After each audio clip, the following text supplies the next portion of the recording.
What's up, beekeepers? It's David, the woodworking accountant, and I'm out here checking swarm traps today.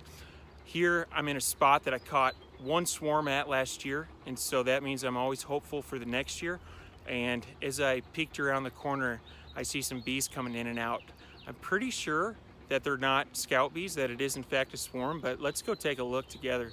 All right, here's what I'm looking at. And if you look right there, there's my swarm trap. Now, as I said in one of my first videos, it is ideal to have these out in the open and easy for the bees to get to. And here you can see I'm disobeying my own rule. When I hung these, there wasn't a lot of growth, and as you can see, there's been a ton of growth. So, just goes to show that if you don't have the perfect spot, still means you can catch bees.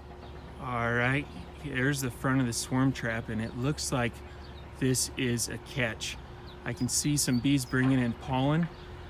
So I'm going to be back this evening to pick these up. But one other way I know that this is a catch and not just scout bees is the bees are coming and going as opposed to just looking around the hive. I really like this spot. It's got a lot of good characteristics of a good swarm trap spot. The one thing I don't like about it is there's poison oak everywhere.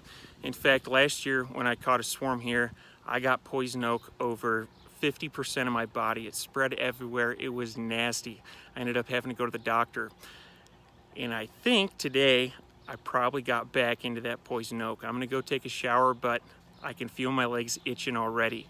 So if any of you have a remedy to poison oak that may keep me out of the doctor's office, do me a favor and leave a note down in the comments.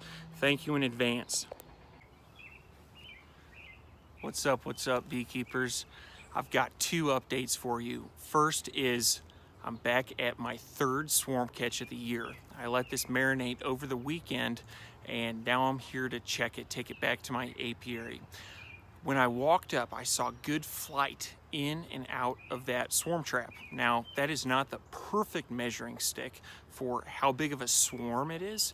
However, you would think more flight in and out means bigger swarm.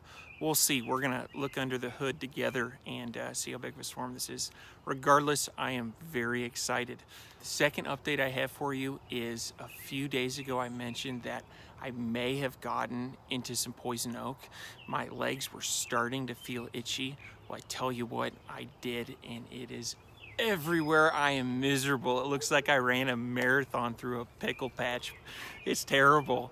So anyway, I need your help more now than ever to help me get rid of this poison oak. Now I'll tell you where I went wrong.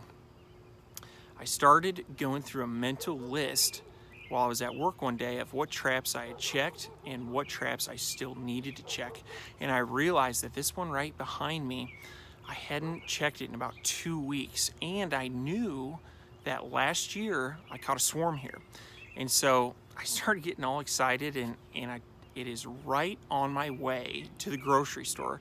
One evening I had a pair of shorts on, and as I got out of my truck, I just remembered how bad the poison oak was last year.